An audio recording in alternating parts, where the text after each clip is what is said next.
Good morning प्यारे बच्चों, कैसे हैं आप लोग। उम्मीद करते हैं कि ठीक होंगे, स्वस्थ होंगे, घर पे पढ़ाई कर रहे होंगे। अभी पिछले वीडियो में हम लोग देख रहे थे कि इलेक्ट्रॉन का खोज कैसे किया गया, प्रोटॉन का खोज कैसे किया गया। आज हम लोगों को देखना है कि न्यूट्रॉन का खोज कैसे हुआ। तो आप लोगों को ये बताया जा चुका है कि जे थॉमसन के द्वारा इलेक्ट्रॉन पे चर्चा किया गया है, गोल्डस्टीन के द्वारा प्रोटॉन पे चर्चा किया गया है। उसी प्रकार से जेम्स चैडविक के द्वारा सन 1932 में जो है ये न्यूट्रॉन का जो है वो खोज किया गया। तो सबसे पहले हम लोग समझते हैं कि कैसे न्यूट्रॉन का खोज किया गया है और कैसे वैज्ञानिकों के दिमाग में ये बात आया कि एक और पार्टिकल्स होना चाहिए जिस पर ये चर्चा हुआ है। शुरू देखते हैं।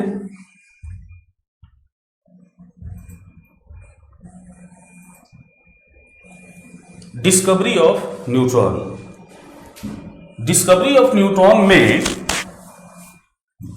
इस न्यूट्रॉन के खोज से पहले एक बार हम चर्चा करते हैं रदरफोर्ड एक्सपेरिमेंट का। चूंकि इसका शुरुआत जो है उसी रदरफोर्ड एक्सपेरिमेंट के थ्रू हुआ है। रदरफोर्ड ने जब अपना एक्सपेरिमेंट किया तो उस एक्सपेरिमेंट से उसने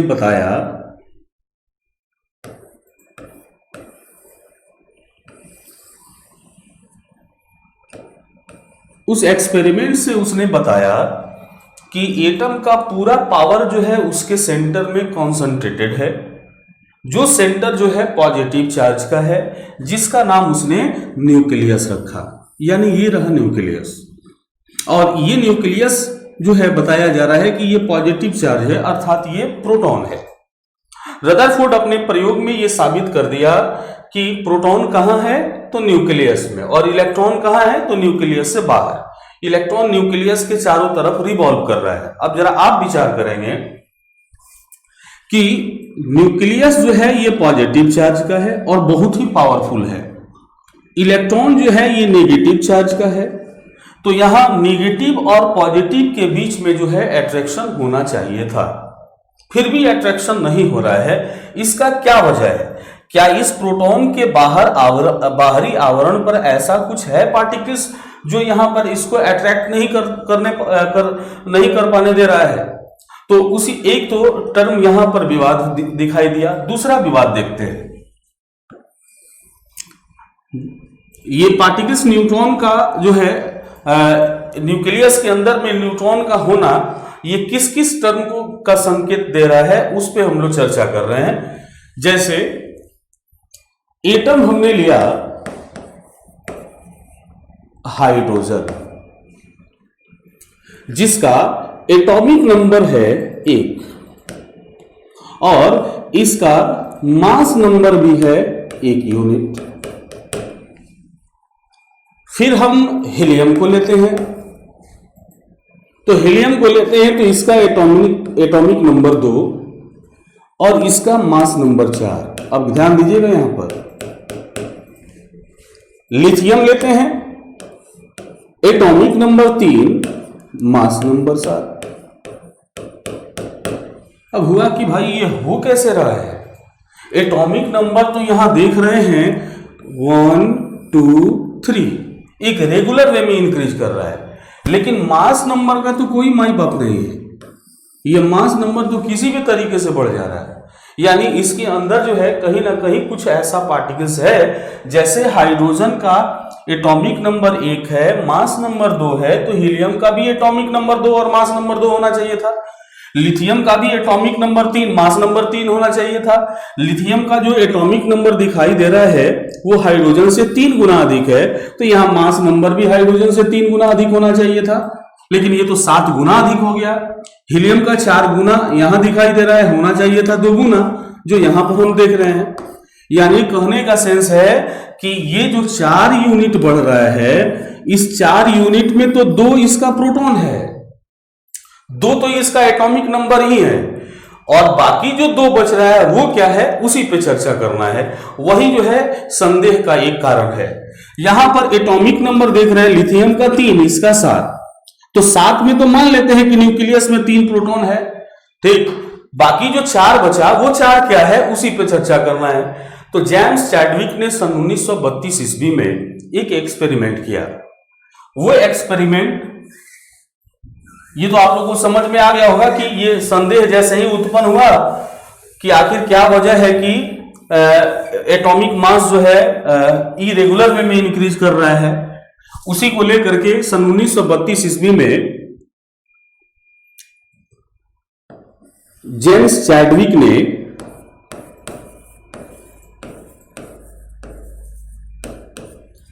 बेरिलियम का एक सीट लिया और इस बेरिलियम के सीट पर अल्फा पार्टिकल्स का बम्बार्डमेंट कराया।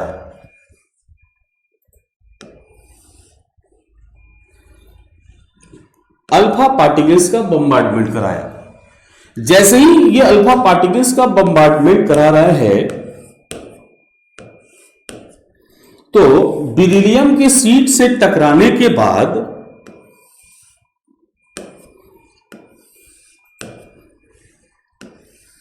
एक ऐसा पार्टिकल्स इसमें से निकल रहा है जो पार्टिकल्स जो है चार्जलेस है, मासलेस है, लेकिन वेलोसिटी इसका काफी अधिक है, मोमेंटम इसका अधिक है। अब बस हम लोगों को यह पता करना है कि यह है क्या। अब इसके लिए जेम्स चैडविक ने क्या किया, यहां पर एक डिटेक्टर लगाया। ये जो है वैक्स का सीट है, मोम का एक सीट है, जिसमें ये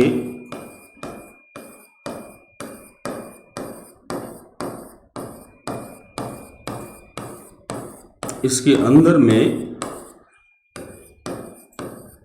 ये प्रोटॉन को दिखा रहे हैं हम। ये प्रोटॉन है। अब देखा जा रहा है कि ये जो पार्टिकल्स निकल रहा है, ये पार्टिकल्स जैसे ही यहां पे अटैक कर रहा है, इसके अटैक करने से जो है प्रोटॉन बाहर निकल जा रहा है। इसके अटैक करने से प्रोटॉन बाहर निकल जा रहा है। हुआ कि भाई ये पार्टिकल्स तो काफी पावरफुल है, इसके अंदर में काफी ज्यादा मोमेंटम है। यही वजह है कि प्रोटॉन के जगह को ये खाली कर दे रहा है। तो देखिए यहां जो ये पार्टिकल्स है, इस पार्टिकल्स पे यदि पॉजिटिव चार्ज रहता तो वैसी स्थिति में ये प्रोटॉन है, इस पॉजिटिव प्रोटॉन भी पॉजिटिव चार्ज का है, तो ये यदि पॉजिटिव रहता, इस प्रोटॉन से टकराता तो पॉजिटिव पॉजिटिव में क्या होता, रिपल्सन हो जाता। ऐसा नहीं हुआ। यदि ये पार्टिकल्स निगेटिव रहता तो वैसी स्थिति में इसके अंदर में अट्रैक्शन हो जाता, वो भी ऐसा नहीं हुआ। देखा जा रहा है कि ये पार्टिकल्स में वेलोसिटी इतना अधिक है कि ये प्रोटॉन को ही बाहर निकाल दे रहा है।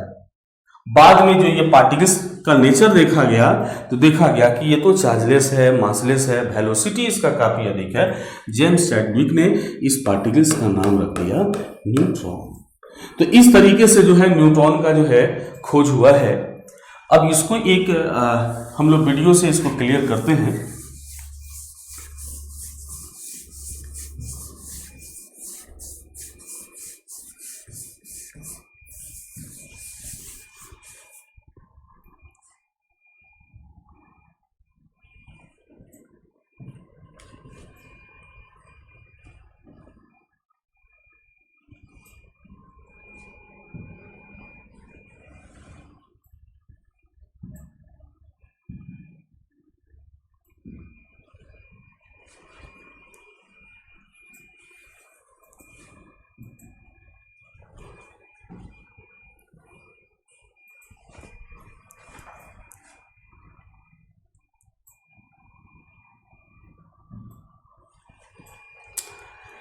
देखिए जो फिगर एटम का है वो कुछ इस तरीके से है।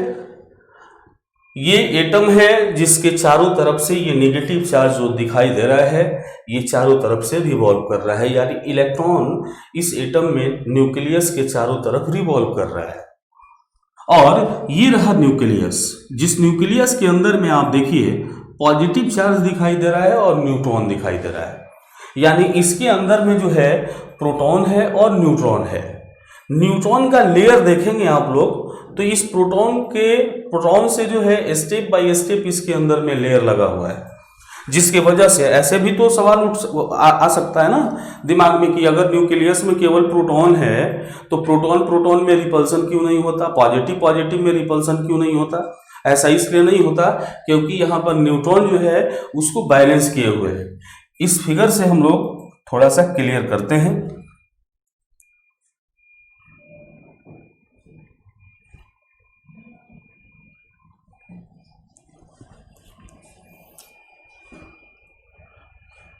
उन्नीस से पहले तो न्यूट्रॉन का खोज हुआ नहीं था। अब हम लोगों को देखना है कि न्यूट्रॉन का खोज हुआ कैसे।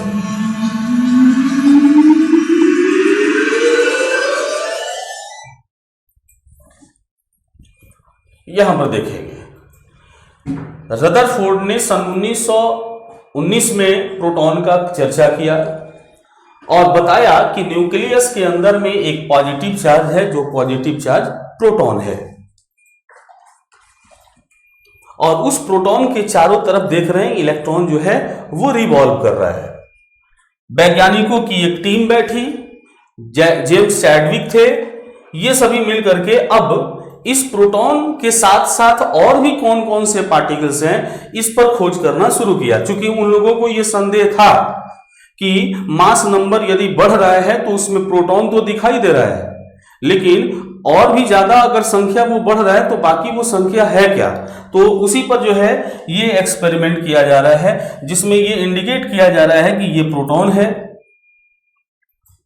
और ये जो है इलेक्ट्रॉन उसके तरफ जो है उस न्यूक्लियस उस प्रोटॉन के चारों तरफ रिवॉल्व कर रहा है।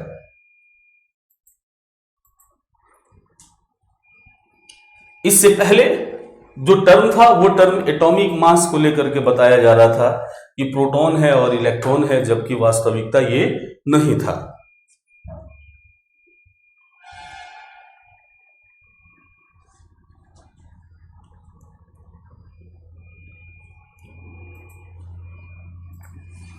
अब यहां पर इस टर्म को समझिए।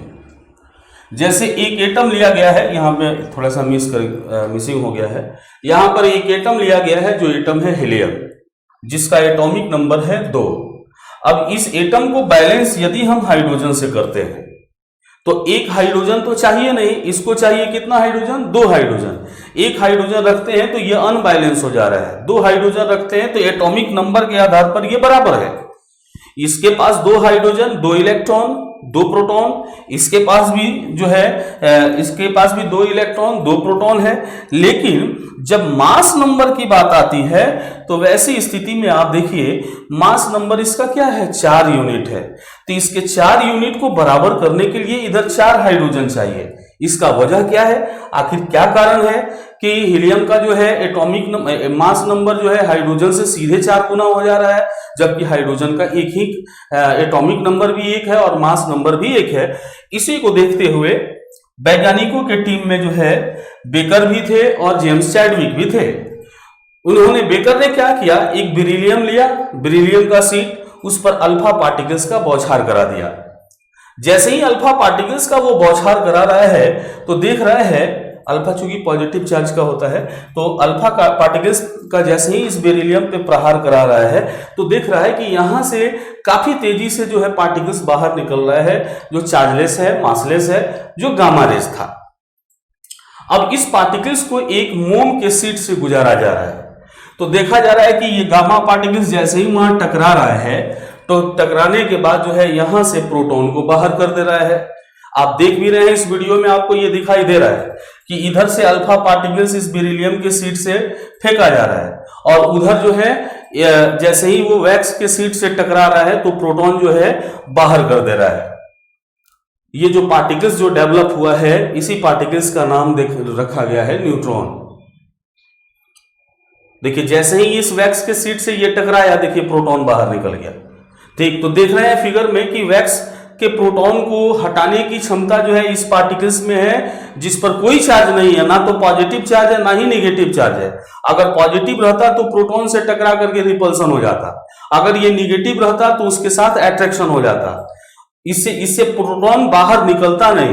तो ऐसा कोई पार्टिकल्स है जिसका वेलोसिटी, जिसका पेनिट्रेशन पावर, जिसका मोमेंटम जो है काफी अधिक है, जिसके वजह से जो है ये पार्टिकल्स को, प्रोटॉन को बाहर निकाल दे रहा है। तो इस तरीका से हम लोग देख रहे हैं कि न्यूट्रॉन का खोज किया गया है जेम्स चैडविक के द्वारा। उम्मीद करते हैं कि ये प्रेजेंटेशन जो है आपको अच्छा लगा होगा। ये आपको यदि अच्छा लगता है तो आप जो है कैटलिस्ट पॉइंट यूट्यूब चैनल को सब्सक्राइब कर देंगे, बेल आइकन को प्रेस कर देंगे ताकि समय समय पर आपको नोटिफिकेशन मिलता रहे। चलिए, जय हिंद।